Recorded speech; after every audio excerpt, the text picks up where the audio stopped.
जब लोग इकट्ठे हो जाएंगे, जब लोग किसी चीज के लिए इरादा करेंगे, पूरा अंग्रेजों से ताकतवर तो कोई नहीं था। जब हिंदुस्तान के लोग इकट्ठे हो गए, जब हम सब इकट्ठे हो गए तो अंग्रेजों को भगा दिया। अगर जम्मू कश्मीर के लोग इकट्ठे हो जाएंगे, ये कौन सी बड़ी बात है 370, न सिर्फ 370 बल्कि उससे भी ज्यादा कुछ हम हासिल कर सकेंगे और इंशाल्लाह करके रहेंगे। नेताओं की जहरीली बयानबाजियां यहाँ पर खत्म नहीं होती हैं। इनका पहले से, जब से हिंदुस्तान आज़ाद हुआ और ये धारा हम लोगों को मिली, तब से इनका ये था, विधान एक प्रधान एक निशान। नेशनल कॉन्फ्रेंस पार्टी यानी एनसी से बिलोंग करते हैं पर 1982 से 1984 तक जम्मू और कश्मीर के सीएम के रूप ये अपने करियर से ज़्यादा, अपनी कंट्रोवर्सी से ज़्यादा जाने जाते हैं। लेकिन ये लोग कहाँ थे जब 2019 में हमारे साथ इतना बड़ा धोखा हुआ? कौन था जो हमारे साथ खड़ा हुआ? ये आज जो शोर कर रहे हैं, जो कहते हैं कि आईन को बचाओ, जमहूरियत को बचाओ, डेमोक्रेसी को बचाओ, ये थे कहाँ? हमारा वहां पे डेमोक्रेटिक मर्डर हुआ और इन्होंने चूं तक नहीं किया। क्या इन्होंने तो साथ दिया? कुल मिला के 3-4 पार्टियां हैं जिन्होंने हमेशा हमारा साथ दिया होगा। एक डीएमके, एक ममता बनर्जी टीएमसी, लेफ्ट की 2 पार्टियां। इन 4 को छोड़ के मुझे 5वां कोई दिखाइए जिन्होंने कभी भी पूरी तरह से हमारा साथ दिया हो। ये है उमर अब्दुल्ला, फारूक अब्दुल्ला के भाई और शेख मोहम्मद अब्दुल्ला के बेटे। बात करते हैं 370 की। 370 जब तक था यानी 2019 तक, तो तक जम्मू के कैसे हालात थे? ये कुछ खूबसूरत पल 2019 से 370 हटने के पहले के हैं। मैं जब 10th में पढ़ता था, मैं भी खुद पत्थर फेंकता था, मैं भी पत्थरबाज था। कोई काम नहीं होता था, हमें 500 देते थे, हम पत्थर फेंकते थे। हम ये नहीं देखते थे हमें गोली वहां से लगेगी या क्या हो जाएगा। जब मैं सुधर गया तो उन्होंने उन लोगों को क्यों नहीं सुधराया है? ये पुण्य आत्मा कश्मीर में रहने वाले एक युवक ही है जो 500 रुपये लेकर हमारे आर्मी पर पत्थर फेंकती थी। इन्हें यह परवाह नहीं थी कि ये गोली खाएंगे या इनकी जान भी जा सकती है। बस ये अपने धुन में मस्त थे और हमारे नेता इनको सपोर्ट करते थे। आर्टिकल 370 की, जिसकी वजह से कश्मीर में सेंट्रल गवर्नमेंट का डायरेक्ट रूल नहीं लगता था, भारत के बाकी हिस्सों से अलग रखता था। कश्मीर का एक अलग झंडा होता था। 15 अगस्त और 26 जनवरी के दिन वहाँ पर झंडा नहीं फहराया जाता था। नेक्स्ट आर्टिकल यानी कि 35A की, जम्मू कश्मीर में सिर्फ वहाँ के स्थानीय निवासी ही ज़मीन ले सकते थे।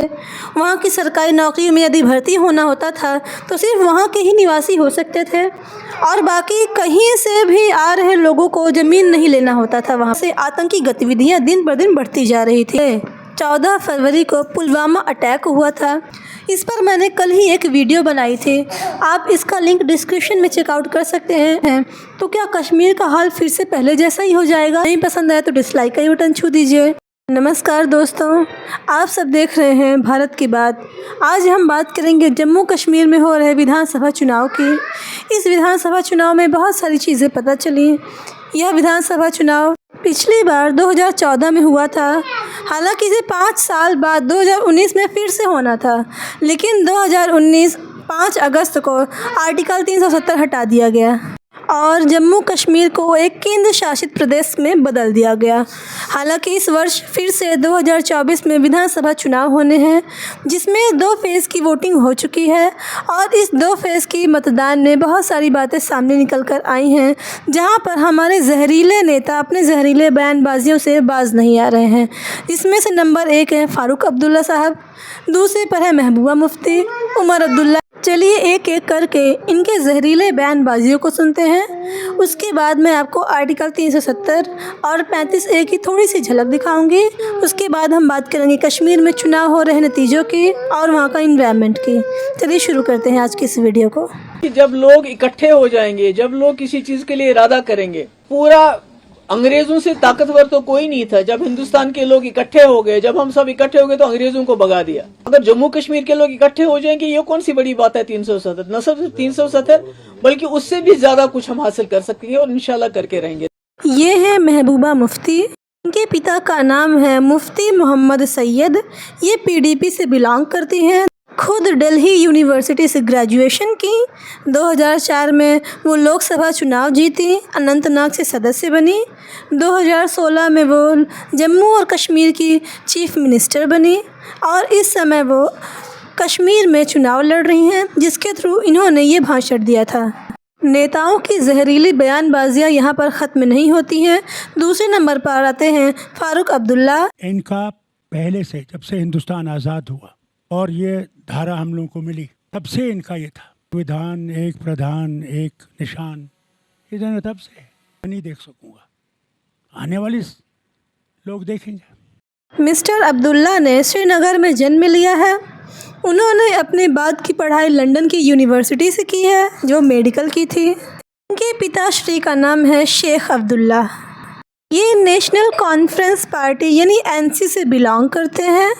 फ़ारूक अब्दुल्ला पहली बार 1982 से 1984 तक जम्मू और कश्मीर के सीएम के रूप में स्थापित थे, लेकिन ये अपने करियर से ज़्यादा अपनी कंट्रोवर्सी से ज़्यादा जाने जाते हैं, जो कि अधिकतर एंटी इंडिया ही रहता है। आगे चलते हैं उमर अब्दुल्ला की जहरीली बयानबाजियों की ओर। मैं बार बार इन लोगों को याद दिलाता हूँ कि जब इन्हें हमें ज़रूरत पड़ती है ये हमारे दरवाजे ज़रूर खटखटाते हैं। इन केजरीवाल मुसीबत में है तो आज उनको हमारी सपोर्ट की ज़रूरत है, लेकिन ये लोग कहाँ थे जब 2019 में हमारे साथ इतना बड़ा धोखा हुआ? कौन था जो हमारे साथ खड़ा हुआ? ये आज जो शोर कर रहे हैं, जो कहते हैं कि आईन को बचाओ, जमहूरियत को बचाओ, डेमोक्रेसी को बचाओ, ये थे कहाँ? हमारा वहां पे डेमोक्रेटिक मर्डर हुआ और इन्होंने चूं तक नहीं किया। क्या इन्होंने तो साथ दिया? कुल मिला के 3-4 पार्टियां हैं जिन्होंने हमेशा हमारा साथ दिया होगा।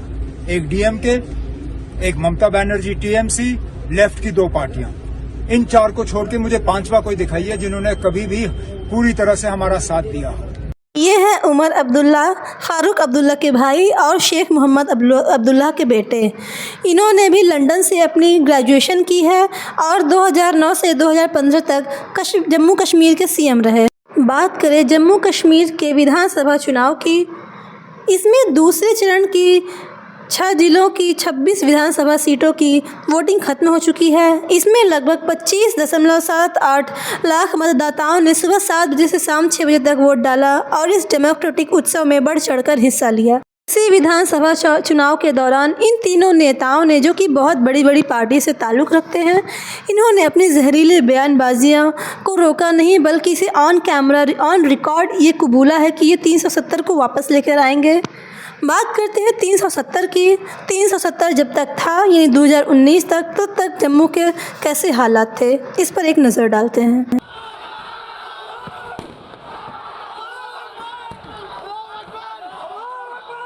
ये कुछ खूबसूरत पल 2019 से 370 हटने के पहले के हैं, जिसे आपने अभी छोटे से वीडियो में देखा।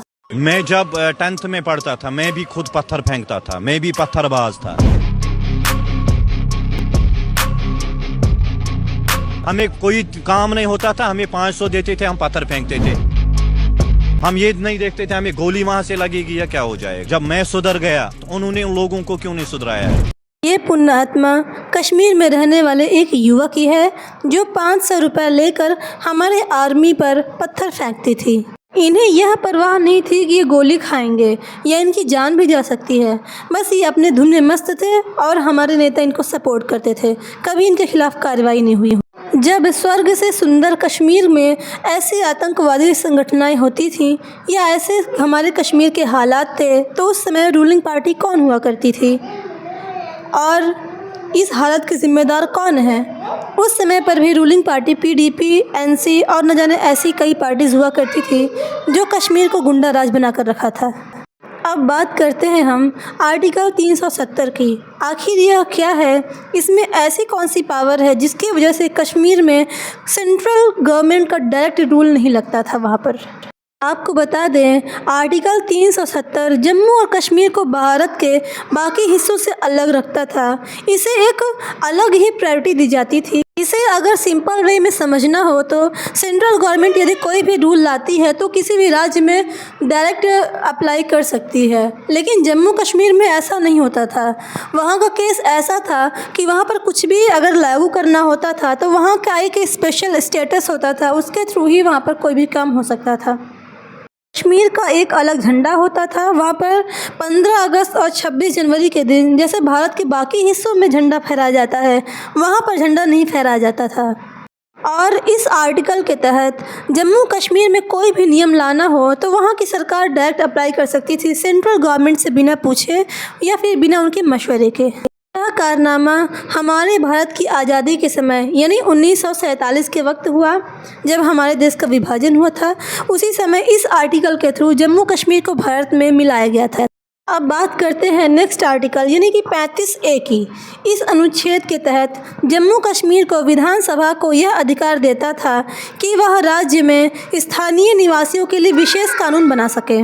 जैसे कि जम्मू कश्मीर में सिर्फ वहाँ के स्थानीय निवासी ही ज़मीन ले सकते थे। वहाँ की सरकारी नौकरियों में यदि भर्ती होना होता था तो सिर्फ वहाँ के ही निवासी हो सकते थे, और बाकी कहीं से भी आ रहे लोगों को ज़मीन नहीं लेना होता था। वहाँ पर उनको कोई अधिकार नहीं था कि वह किसी भी संपत्ति को जम्मू कश्मीर में खरीद सकें या वहाँ पर रह सकें। और यही एक वजह था कि सेंट्रल गवर्नमेंट का कोई भी डायरेक्ट रूल कश्मीर में नहीं लगता था, जिसकी वजह से आतंकी गतिविधियां दिन ब दिन बढ़ती जा रही थीं। इस काले कानून को आखिरकार 5 अगस्त 2019 को पूरी तरीके से ख़त्म कर दिया गया, और शायद यही एक वजह है कि आज कश्मीर में थोड़ी बहुत शांति देखने को मिलती है। यह कानून तो अगस्त में हटा था, लेकिन इससे पहले 14 फरवरी को पुलवामा अटैक हुआ था, जिसमें हमारे 40 से अधिक जवान शहीद हो गए थे।